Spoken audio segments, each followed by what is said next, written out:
Hi everybody once again. If you were on Facebook for that first video, welcome back. Heather Coleman here, and whether you are on Facebook Live, after the fact, or YouTube, welcome, and I'm so glad to have you here, whether you're returning or this is your first time. What I'm doing right now is I'm selecting cards, and I have a real specific way that I do this. And this is the deck that a friend gave me for Christmas, actually. So I only had this for a couple months, but whenever I select cards, I'm feeling into the energy from all the chakras, but especially the heart and the solar plexus chakra, specifically, as well the crown. They're all involved. So I'm going where I'm guided. Sometimes a card will really light up, like what just happened. Sometimes I will get sort of like a butterfly warm feeling in the gut when my hand goes near or on the right card, the correct card. So, and it's interesting here, I can feel with the energy that the third card I'm going to draw is over here, further along this side. So that is my process and my way of drawing cards. What I've also done is I've kind of like programmed myself when I read. I have the intention set that when I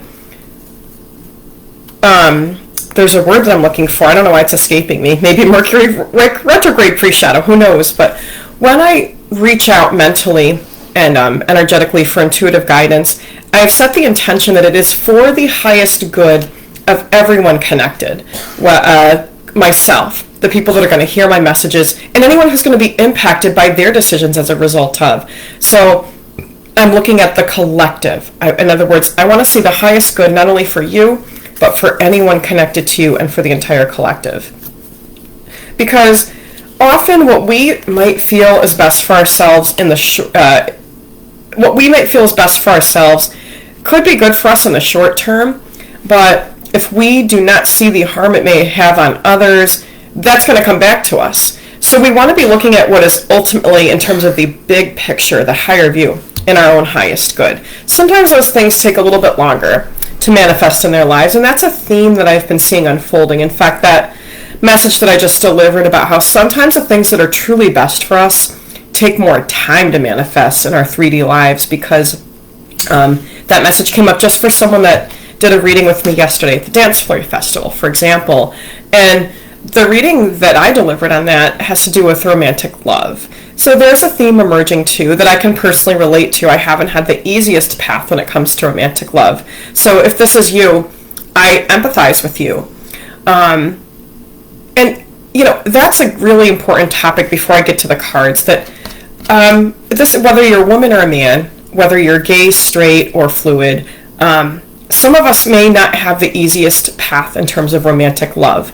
Now, some of you might feel this, and I feel it deeply because this is my path. Maybe you were in a significant relationship, like a spouse or someone who was like a life partner. Maybe that person didn't turn out to be a good person.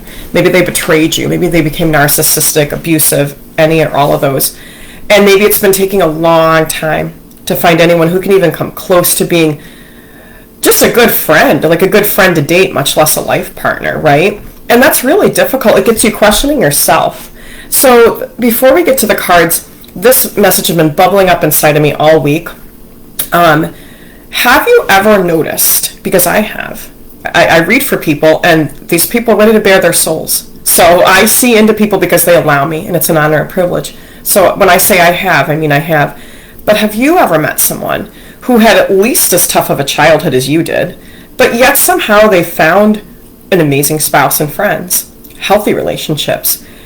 I'm going to point this out to you right now, because some of you, and I can feel you and I see you and I absolutely love you, some of you are realizing that you had trauma, and you're reading all of these things, which I do. I read and I follow things from excellent helpers and healers out there. And what you're reading and listening to is telling you, well, you've had these core wounds, and subconsciously, oops, you've had this pattern in your life because, oh crap, you're operating from your core wound. You're attracting, and you're attracted to people that are kind of like familiar, like let's say the core wound is I had to earn love, or I wasn't good enough, or I wasn't seen unless I was achieving something, those types of things, right? Or whatever that might be. So maybe you've been sitting there going, oh my God, I need to fix my core wound. I need to fix my subconscious. Well, yes, but it's also life chart. I want you to take a big load off of your own shoulders and realize that, because I've met so many people that have had even worse childhoods, worse abuse than I went through. And they've had, and this is where we saw luck, life chart luck of finding an incredible life partner early in life who was safe and supportive, not a schmuck like you did find. So when I say luck, life chart, that's where we have a bigger purpose. Some of us have a mission here, and it may mean that to fulfill our mission, it takes us a long ass time to actually find a decent partner. Damn it to hell, that's my life. So that might be you. I'm going to say to you, keep doing the work, keep reading, keep listening to your podcast, keep doing your therapy. It's working. But cut yourself a break when you're like, well, wait, I'm still manifesting bullshit because of my damn core wounds?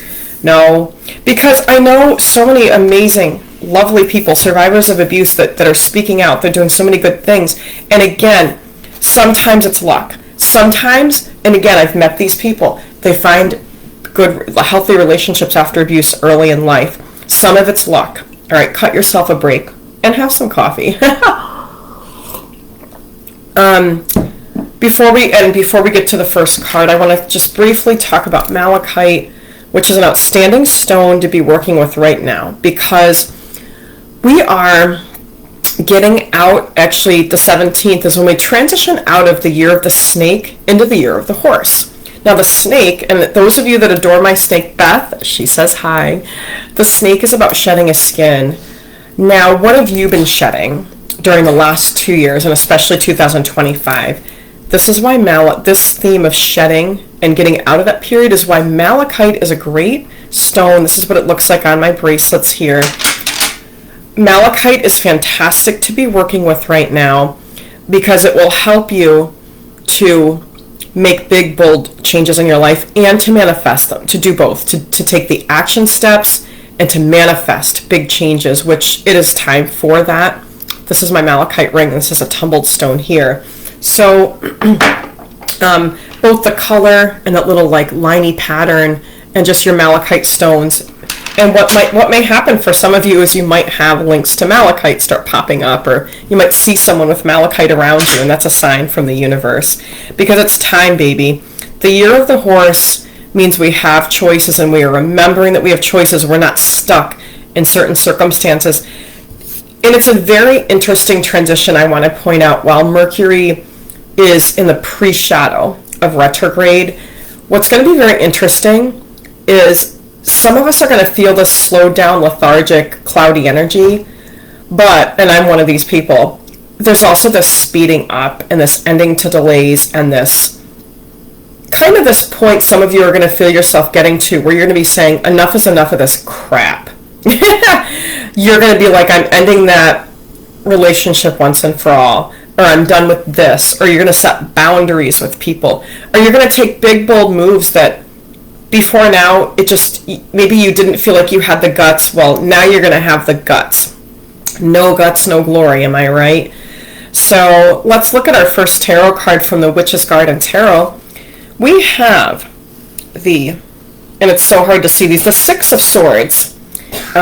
You'll notice how the names of them are a little hard to read, but I actually like that, and here's why. It kind of like requires the reader to look into the card as if they've never seen tarot before. And what's really neat about that with this deck, I would say this is probably not for beginners unless you buy the accompanying guidebook, which I don't actually have. But the fact that you really, I have to use my phone flashlight or peer into these to see the titles, it means we take each card as if it is a brand new message, which is great right now this week, given what we just said about the ending of the year of the snake, entering the year of the horse. And what a perfect card, because the Six of Swords in its traditional meaning is talking about traveling. Often, and I think this is going to be for many of you, you are mentally traveling out of something.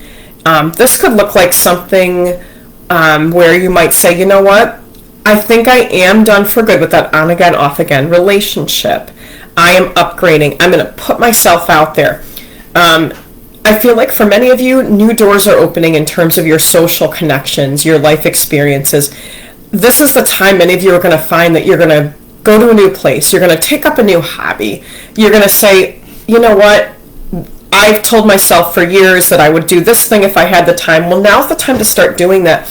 And in terms of this message about travel, which you'll often see with the Six of Swords, a lot of times it's mental, but it is going to be time for many of you to either take that trip this year or start the planning stages, start the visioning stages. And that's where some of you might be. You might be getting more clear on how you're going to be traveling, where you're going to be going, and why you're going to be traveling, and who you're going to be traveling with. Maybe whether this is going to be a trip, like a vacation, or something more extensive. In fact, speaking of what this could look like, I just met someone yesterday at the Dance Flurry Festival that works from home, and this person spends 2 months a year in Europe, lives in Fulton, New York, which is an interesting connection because I have family there, but was able to come to Saratoga, New York for a weekend. So there are just people I know, many of them I met at this festival, that travel a lot. So that might be some of you, right? Like when you hear this, you might be going, that's what I want to do, and I haven't been able to do that, like the kind of thing I just described. Some of you are going to be able to start making the preparations to be a more frequent traveler in terms of geographical travel. So that's an exciting message in such a positive way, excuse me, to start the card reading. A little kombucha here to clear the throat out. Now let's look at our second card. We've got the Queen of Swords, one of my favorite cards in the entire tarot deck.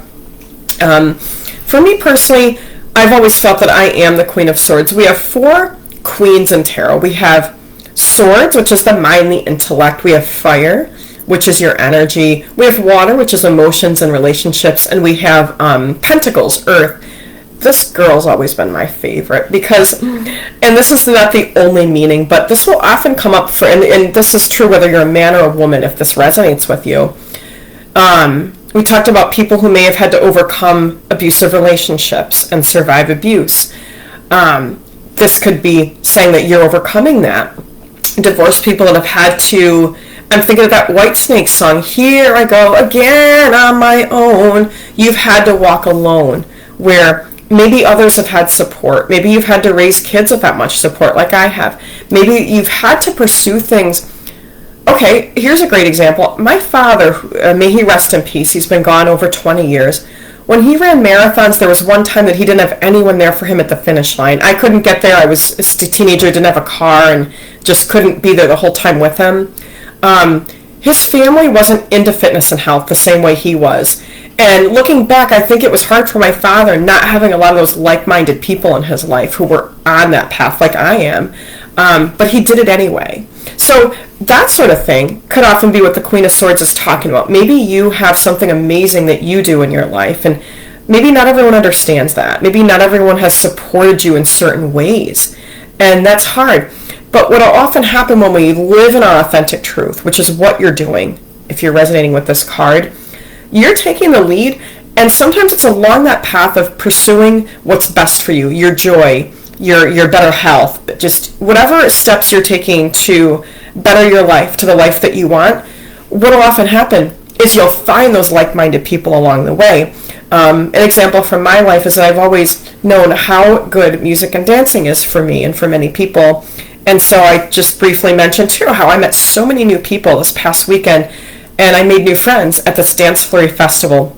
Like-minded people. These people have such a higher powered mindset than many of the people I've met in the past that keep themselves small, because I've never felt personally that my path was to live small.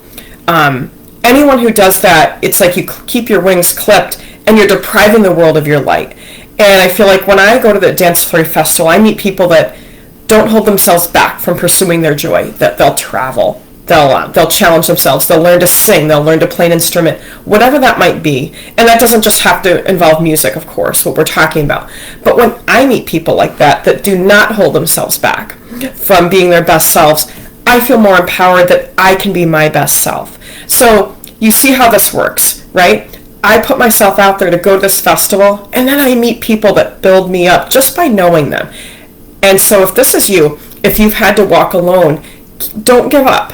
keep putting yourself out there, because often it's when you support yourself, it's when you stop apologizing, you stop shoving your needs down for the sake of others' needs only. Like it doesn't have to be one or the other, but it's when you stop kind of diluting your needs to be hyper aware of everyone else, and you start living for you, that you find the people that support you. So damn straight. I love that message. It's so powerful, that Queen of Swords.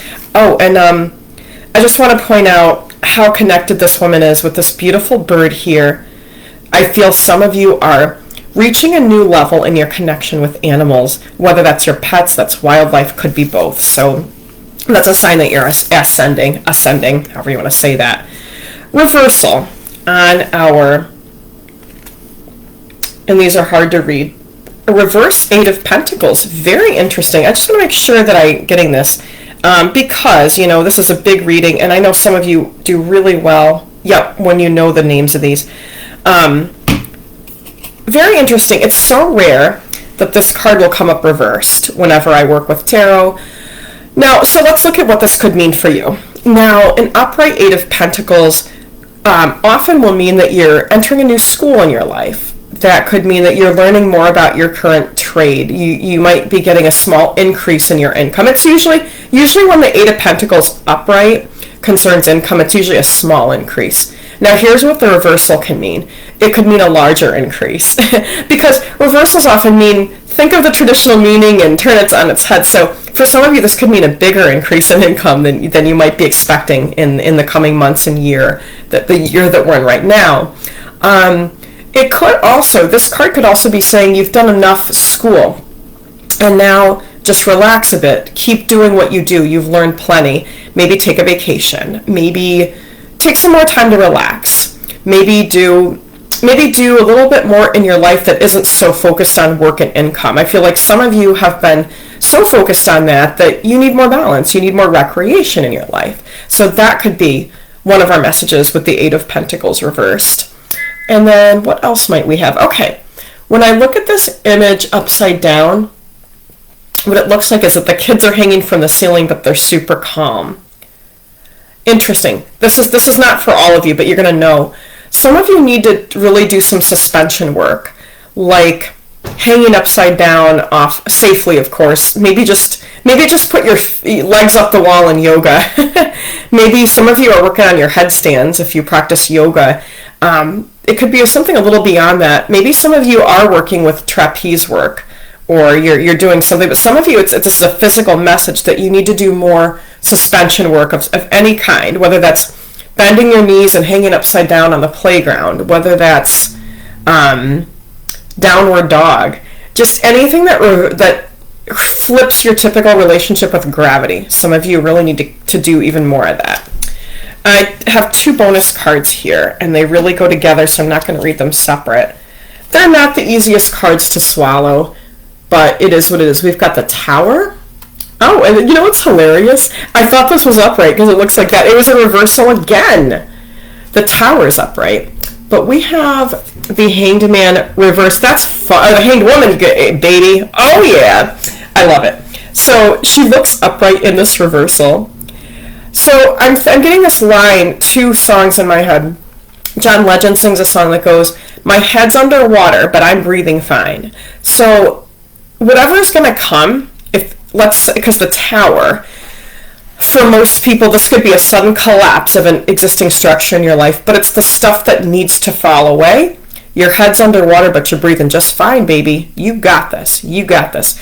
The Hanged Man or Hanged Woman in an upright, just the traditional, would be saying you're going to have your belief system challenged. You're going to start looking at the world in a different perspective. With this card upright, this is phenomenal. It means you are ready. You're ready for whatever castle's going to crumble, like that Katy Perry song. What's that other song? Well, it's not coming back. Wide Awake. Look up the song Wide Awake by Katy Perry. It's like all about this. So whatever castle might be about to crumble in your life, and this is not all of you, it's just some of you, you're ready for it because you've already been starting to see things from a different perspective. So work with the energy. Work with the energy. When your fear comes up, breathe through it and burn through it. that's the message that I have for you this week, February 16th to 22nd, or whenever you're finding this. This is timeless. I hope you're well. I hope this gives you the tools to feel empowered, to work with the energies that are around you, to proactively be an agent in creating the life you want, to burn away the things that are no longer serving you. I'm here for you. I love you. Namaste.